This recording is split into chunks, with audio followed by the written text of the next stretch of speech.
요즘 한화 주가 심상치 않죠. 시장이 좀처럼 힘을 못 쓰는 와중에도 정말 무섭게 오르고 있거든요. 대체 무슨 일이 벌어지고 있는 걸까요? 오늘 그 미스터리를 한번 파헤쳐 보겠습니다. 근데 이게 그냥 개인 투자자들만 몰리는 게 아니에요.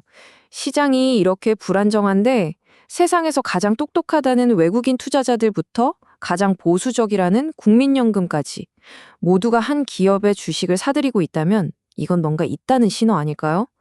이 질문이 바로 오늘 우리가 풀어야 할 숙제입니다. 네, 맞습니다.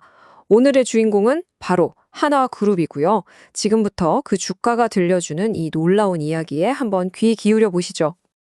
와, 이 숫자들 좀 보세요. 진짜 엄청나지 않나요?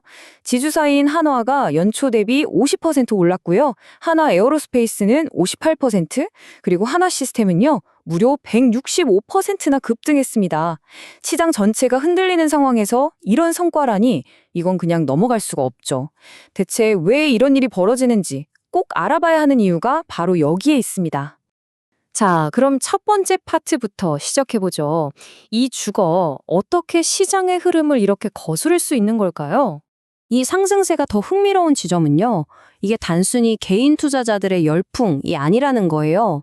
여기 보세요. 외국인 투자자, 기관 투자자, 그리고 아시겠지만 정말 장기적인 관점에서 신중하게 투자하는 국민연금까지 모두가 하나를 사들이고 있단 말이죠. 이건 뭐 하나의 펀더멘털에 대한 시장에 아주 강력한 신뢰가 있다는 명백한 증거라고 봐야겠죠.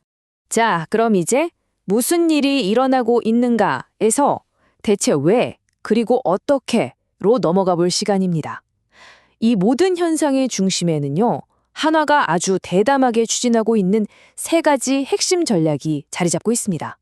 이 미스터리를 푸는 첫 번째 단서, 바로 기업 구조를 완전히 뜯어고치는 전략적 분할입니다.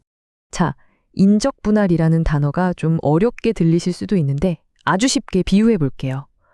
여러분이 좋아하는 밴드가 있다고 상상해 보세요. 이 밴드가 하나는 대중적인 히트곡만 쫙 모은 앨범을 내고 다른 하나는 좀 더 실험적인 곡들을 담은 앨범을 따로 내는 거예요. 딱 그겁니다.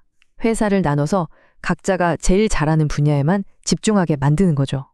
그리고 기존 주주들은 분할된 두 회사의 주식을 모두 그대로 받게 되는 방식이에요. 바로 이 그림이 그 전략을 아주 명확하게 보여주죠. 왼쪽을 보시면 존속법인은 방산, 우주항공, 조선 같은 핵심 성장 사업에 완전 집중하고요. 오른쪽의 신설법인은 시큐리티나 반도체 장비처럼 좀 더 전문화된 분야를 맡아서 각자의 길을 가는 겁니다. 이렇게 사업 구조를 깔끔하게 정리하니까 어때요? 투자자 입장에서는 각 사업의 가치를 훨씬 더 명확하게 볼 수 있게 되는 거죠. 자, 그럼 두 번째 단서로 넘어가 볼까요? 이건 투자자들에게 보내는 아주 강력하고 직접적인 약속이라고 할 수 있습니다. 바로 주주 가치를 확실하게 끌어올리겠다는 공격적인 계획이죠. 이건 그냥 열심히 하겠습니다 같은 뜬구름 잡는 얘기가 아니에요. 아주 구체적인 액션 플랜이죠. 첫째, 자사주를 소각해서 기존 주식의 가치를 높입니다. 둘째, 우선주도 싹 정리하고요. 셋째, 2026년까지 주당 최소 배당금을 보장하겠다고 못을 박았어요. 마지막으로 수익성 목표까지 명확하게 제시했죠. 이 하나하나가 전부 주주들에게 실질적인 이익을 돌려드리겠습니다 하는 강력한 의지의 표현인 겁니다. 자, 이 숫자 잠시만 주목해 주세요. 5,600억 원. 이게 바로 소각되는 자사주의 시장 가치입니다. 어마어마하죠. 이게 바로 한화가 주주들에게 보내는 신호의 무게예요. 말로만 하는 게 아니라 이만큼의 돈을 들여서라도 행동으로 보여주겠다는 선언인 거죠. 자, 이제 마지막 세 번째 단서입니다. 이건 하나라는 기업 내부의 이야기가 아니에요. 한국 시장 전체의 거대한 변화와 맞물려 돌아가는 이야기입니다. 바로 오랫동안 우리 증시의 발목을 잡아왔던 코리아 디스카운트가 해소될 수 있다는 기대감이죠. 그러니까 한화의 전략이 제대로 먹힐 수 있도록 말 그대로 판을 바꿔주는 외부의 게임 체인저가 등장했다는 겁니다. 이 코리아 디스카운트라는 건 쉽게 말해서 한국 기업들이 가진 실체 가치보다 주식시장에서 싸게 평가받는 현상을 말해요. 여러 이유가 있지만 가장 큰 원인 중 하나로 꼽혔던 게 바로 이 지배구조에 대한 불신이었습니다. 대주주의 이익을 위해 소액주주가 희생될 수 있다는 그런 우려 말이죠. 그런데 최근에 이 판을 뒤집을 만한 법적인 변화가 생겼습니다. 바로 상법 개정안인데요. 핵심은 이거예요. 이제 회사 이사는 대주주만이 아니라 모든 주주에게 충실해야 한다는 의무가 생긴다는 거죠. 이게 바로 고질적인 이해상충 문제를 해결하고 소액주주의 권리를 보호하는 장치가 되는 겁니다. 한화 같은 지주회사에게는 정말 강력한 우군이 생긴 셈이죠. 자, 이제 흩어져 있던 단서들이 모두 모였습니다. 맨 처음에 우리가 던졌던 질문, 왜 모두가 한화를 하는가에 대한 답을 내릴 시간입니다.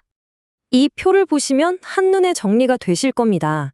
한화의 내부 전략, 그러니까 핵심 사업에 집중하는 전략적 분할과 주주에게 직접 보답하는 밸류업 계획이 있었죠. 여기에 법률 개정이라는 외부 환경의 순풍까지 더해지면서 엄청난 시너지가 나고 있는 거예요. 이 세 가지 톱니바퀴가 완벽하게 맞물려 돌아가면서 시장의 신뢰를 얻었고, 그게 바로 지금의 주가 재평가로 이어진 거죠. 전문가들의 시각도 정확히 일치합니다. IM증권의 이상원 연구원도 상법 개정이 이해상충 우려를 줄여서 구조적으로 할인율을 낮추고 결국 기업 가치 재평가로 이어질 것이라고 분석하고 있습니다. 결론은 이겁니다. 더 똑똑하고 효율적인 사업 구조, 주주와의 명확한 약속, 그리고 이 모든 걸 뒷받침해주는 우호적인 법적 환경까지 이 세 가지가 완벽한 조화를 이루면서 시장이 한화의 진짜 가치는 이게 아니었구나 하고 다시 보게 만든 거죠. 자, 그래서 마지막으로 이런 질문을 던져보게 됩니다. 과연 하나의 이 대담한 전략이 단순히 한 기업의 성공을 넘어서 다른 한국 대기업들에게도 새로운 성공 방정식을 제시하는 건 아닐까요? 어쩌면 우리는 지금 한국 재벌의 새로운 챕터가 시작되는 순간을 목격하고 있는지도 모릅니다. 앞으로도 계속 지켜봐야 할 이유겠죠.